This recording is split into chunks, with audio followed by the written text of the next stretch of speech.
Hi, friends. So chances are you've thought about your financial future and might be wondering a short-term or long-term plan and how to reach those goals.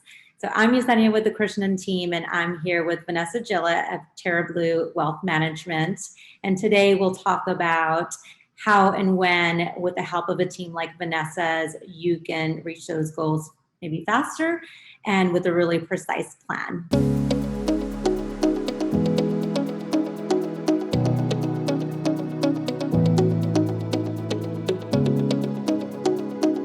So, welcome, Vanessa.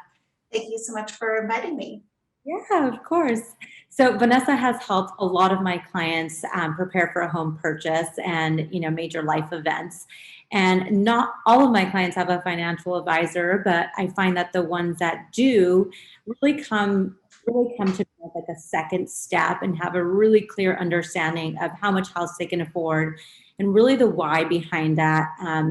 And covering their bases, like it works for you right now, but can it work for you in the future as well? So you have a specific approach in how you get clients there. Can you tell us about that?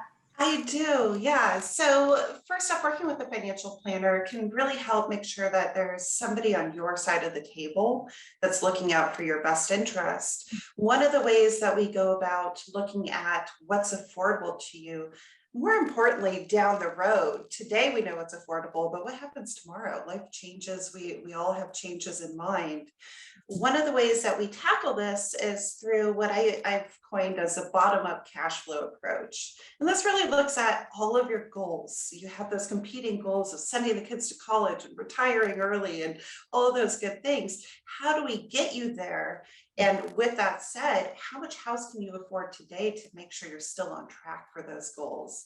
You also have life changes. Many times people reach out that are looking for a career change. A lot of times when we're starting to work with a couple or an individual, they may have this high powered career, but they might not want that 5 years down the road. So what's affordable on a house level to them today is very different than down the road. So we need to look at the whole picture together. Got it. So really honing in on like this works for you today, and it still could work for you with any life changes that, buffering those potential life changes into that price. Yeah, and essentially creating, I call it a financial timeline of, if this is affordable to you today and we want to make it happen, how do we make sure that you're servicing that mortgage to get the price down in the future and so forth? Got it. Got it. That's amazing. And so in San Francisco, most people have heard it's a crazy market, very, very competitive. Oftentimes you are competing with cash offers. And so there's, a lot of tips and tricks that we can pull on our end to kind of help a client write a more compelling offer. But there are some other, assets that a client can leverage to help their offer be more compelling. And I know that you kind of help walk your clients through that ahead of time. Can you tell us a little bit about what are some of the ways you help a client write a stronger offer? Yeah. So first off, the San Francisco market is so crazy. One of the things I usually tell my clients is if you're going down this path, it might be the most stressful thing you ever go through, but we'll be there for you.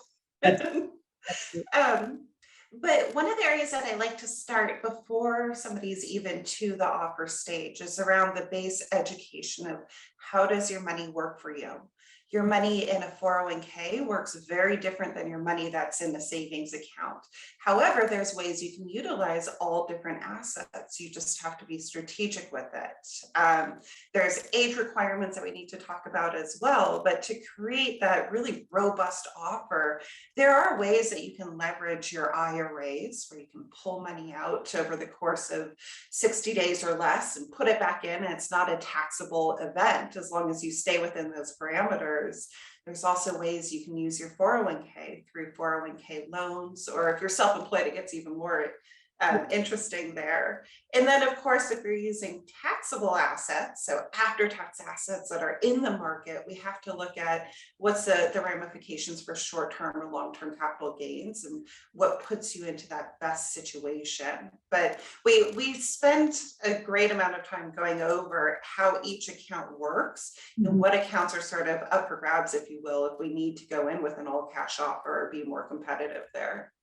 Got it. Got it. Yeah, that's definitely something that we talk about, kind of at the offer stage, but it's so useful to have those conversations up front because oftentimes when you're getting to that offer stage point, you got to make fast decisions and it's, really tough to make those. There's so much that goes into it, right? Versus just pulling money from here and there.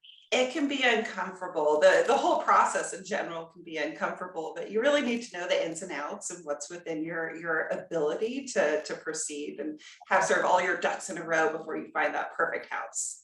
That's right.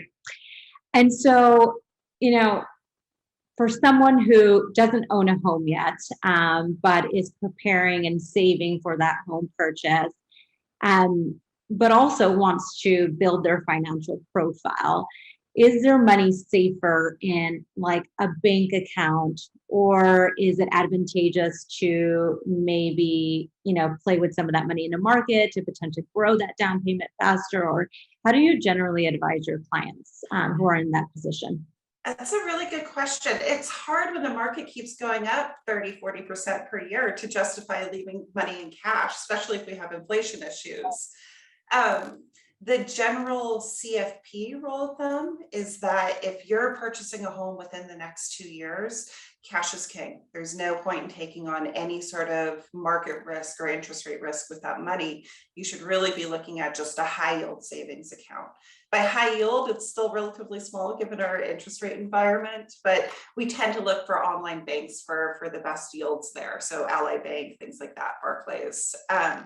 But of course, that's the rule of thumb. And again, it's hard when you see the market increasing so quickly. It's hard to look at this large cash position and justify keeping it there. One of the things to consider, though, is the duration of your goal. So if it's a short-term goal and you're looking at investments, you're usually looking at a conservative portfolio. What that means is you have more in the way of bonds, less in the way of stock exposure. It would be slow growth, but of course would hopefully outpace what your savings account is doing. The caveat there is with a conservative portfolio, you have more interest rate exposure, which is not a good place to be in today if we know that rates are going to increase in the future.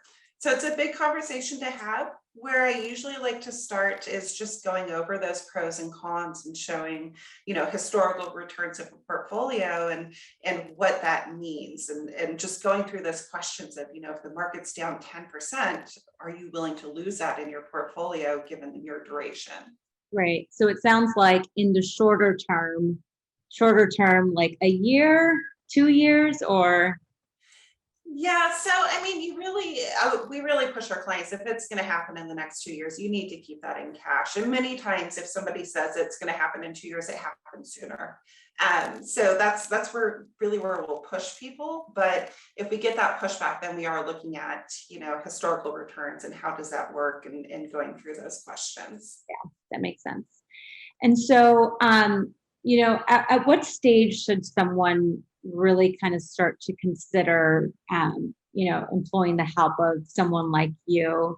I think there's, a vast majority of people who like to DIY their finances and, kind of take bits and pieces from what they learn online and kind of employ that. But at what point are you finding that your clients are getting to a stage where they're reaching out to you and really employing the help? Yeah, so when people reach out to us, there's usually a trigger event that they want something or something's about to happen. So in your case, it would typically be if somebody's starting the search for a home. I would urge people to look before then. We really need to talk about the financial plan before you decide you want to buy that big house to see if it's even doable. But where I see financial advising as adding value is I see us as the people that help answer the questions. There's so many different things that everybody plans for financially in their life. How do you figure out what's the most important? Where do you start? How do you map out that financial timeline? And I can see that as really adding value before you start that search for the home or before there's a major trigger event so that we can help guide you through the way. Yeah, that makes sense. So it's really kind of the first step, right? Before even diving into Zillow or even contacting the lender, it's really getting clear on what, your financial picture today and then down the road, even several years. I would say so, yeah. And a lot of it again is on the base education. How do you make a competitive offer? What assets are available to you? What's the appropriate house size given where you are now and 5, 10 years down the road? And just going over that base planning before you even start that search. That's right. So it's a no willy-nilly thing to get into, and so really kind of understanding the full picture is super important. Mhm. And so your firm, focuses on sustainable investing. Can you tell us what that is? It's amazing. No, so our firm, Terribly Wealth Management, we do only sustainable investing. And our goal is to work with people that are active in their communities, that care about the impact of their money. I've been in this industry for about 14 years, specializing in sustainable investing. It's a wonderful position to be in because I know from my side of the table, with every dollar we're investing, we're having a positive impact on the community and the environment at large. It's one of the areas that I do urge people to think about, especially if they're new investors, is just understanding, if there's causes that you care about, or if there's issues in society that you care about, let's make sure that your portfolio is in the proper alignment. Many times when investors come in and want to start using our services, we'll do an analysis into their portfolio and find it's very unequal when it comes to gender equality, or there's a huge carbon footprint, or there's weapons or prisons within the portfolio. It's very common. So it's something that I urge people to think about and to do a deep dive into where they are today and what's important to them. What do they want to have an impact on? Yeah. So aligning with your, those things that you're passionate about in line with your building that financial wealth. And it just, it's just a lot more sustainable in the long run, it seems. It Um, is, and luckily in the past few years, sustainable investing has outpaced traditional investing in returns too. So it's good on the bottom line. you beat me to it. Okay. So, and where can people find you, Vanessa? Yeah, so you can look us up at terrabluewm.com. You can always Google my name, Vanessa Jilot, but we're in Sausalito. I'm sorry, I butchered your name. I said Jillet. I get it all the time. Awesome. So it sounds like, if you're, getting ready to prepare for a major life event, it doesn't need to be just buying a house. There's many other things like selling a house, buying before you sell, having a baby. There's so many other major life events that, one is preparing for all the time. And so getting started with someone like you will help kind of, build that picture a lot more precisely. And so you're in a really good place kind of moving forward. Exactly. Yeah. Awesome. Well, thanks, Vanessa. This was fun.